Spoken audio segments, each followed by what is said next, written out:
عمرك لاحظت إن قبل أهم حاجة في حياتك عقلك بيختار تشتت نفسك؟ يعني مثلا بكرة عندك امتحان هيحدد مستقبلك، أو تسليم مشروع ممكن يرفعك أو يطيرك من شغلك، والمنطقي إنك تقوم تشتغل فورا، صح؟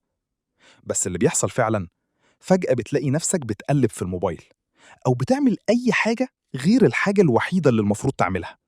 والأسوأ إنك تبقى عارف إنك بتضيع وقت ومش قادر توقف، فتقول لنفسك أنا كده كسلان، أنا مفيش مني فايدة. بس الحقيقة أنت مش كسلان، أنت بس عقلك بيحاول يحميك. أيوة، زي ما سمعت، عقلك شايف إن المذاكرة أو الشغل ده تهديد، مش عشان هو صعب، لكن عشان ممكن يخليك تحس بالفشل أو النقص أو إنك مش قد التوقعات. فبيعمل إيه؟ بيسحبك فورا لأي حاجة تانية تريحك، حتى لو كانت تافهة. السؤال بقى، إزاي عقلك يقدر يقنعك إن الهروب ده مريح؟ وليه دايما بكرة شكله أسهل من النهاردة؟